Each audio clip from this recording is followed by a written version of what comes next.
Això és una quilla que han fet pel Neso, perquè és un barco que té molt poca quilla i arronsava molt, una barqueta petita de 3 metres i mig.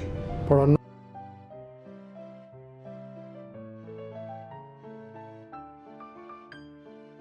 No és ben bé una quilla, això, no? No, això és un suplement. Un suplement. Un suplement per la quilla. La quilla ja la du. El que passa és que és molt petita i el barco arronsa. I han decidit suplementar la quilla amb un tros de teca i després una soleta damunt per protegir la quilla. Després aquí matarem el cantell, farem redó, perquè quan les quilles se posen damunt els prats i tomba la barca, si no té el cantell redons, fa estelles. Se pot rompre la soleta i protegeix. És la mateixa llenya, però... Quina llenya és, això? Això és teca. Teca. Teca, o sigui que... Nosaltres li dèiem Iroko.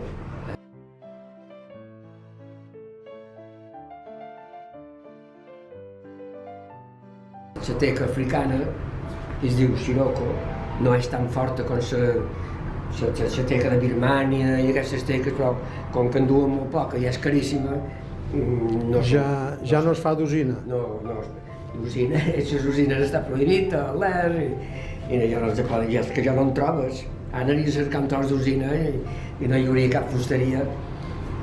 I com ho fas fort, en això? Això ara ho farem fort aquí, amb uns tornillos. Normalment, les quilles se clavaven en rematges d'aram.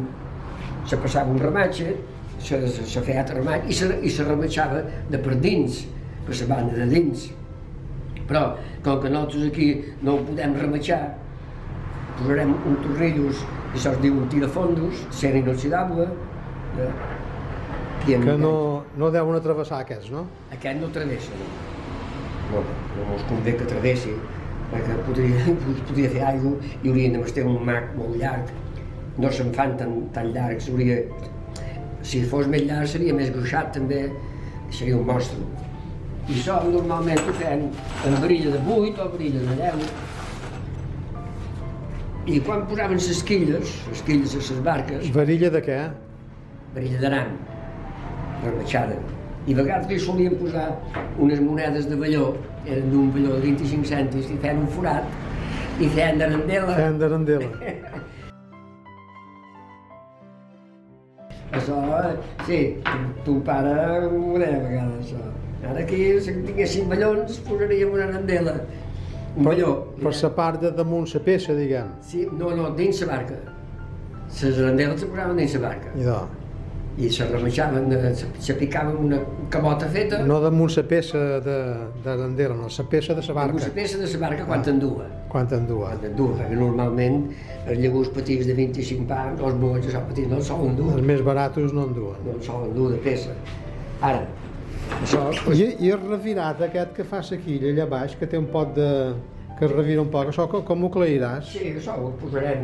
Anem posant serjants, anem posant els tornillos i serjants amb unes peces així de llenya a cada banda perquè la quilla quedi ben ajustada. Tens cap de serjant? Sí. Aquí posarem una peça aquí a cada banda. Jo ho faig així. Pot haver. Poses la peça i estrenys. Clar, i la quilla queda ajustada. Poses un pern, aquí un altre pern, un altre serjant, un altre pern, un altre serjant, i aquestes miquetes de curva, com que la soleta és estreta, és prima, la durem a puesto fàcilment. La quilla ja no és igual, perquè és més gruixada, però si la quilla tota ella estigués una mica torta així, no hi ha cap pega. Li duríem en el puesto. És bé el tros de baix, veig. Bé, el tros de baix de tot, sí. Sí, aquí fa una mica de curva. Això quan tu tant, que és molt prim, com que aquestes llenyes no estan vaporitzades, fan moviments. Això és el mal de les llenyes avui en dia. Una llenya nova, les tiretes primes, però que són molt llargues i volen fer moviments. Se'n va cap allà on la veta empeny. Jo una vegada, quan estava d'això de cat un pare, va venir un llate i li vaig haver de posar una peça per de fora, una cinta que dua, ajustada al costat d'un altre, i jo li vaig dir, aquesta peça ara estarà ajustada, i però l'any que ve tindrà un parell de mil·límetres d'holgura. I ui, així, i dic, sí, perquè les llenyes aquestes no estan vaporitzades o no estan tallades en la lluna que toca, i tenen això, i una tira de teca, també de 2 centímetres de gruixa, de 7 a 8 centímetres d'amplària, un valeu, quasi com el teu, i vam haver de fer 2 trossos o 3, perquè no n'hi havia de prou llarg, i l'any que hi ve... Però vas posar una tira a bond? Per de fora, com una defensa, duia una tira de llenya, una defensa, a la banda de davall de la coberta, al costat. Com un embellidor, reforç. Sí, després vam haver d'envernissar, i un reforç que duia. I es havia xapat, i havia fet una peçadea, i estès de vora un altre, i clar, dic que ara el jove queda ajustat, però l'any que ve ja no hi estarà. I com que ell estava per aquí, ho vaig veure, es havia separat quasi 2 mil·límetres, la llenya.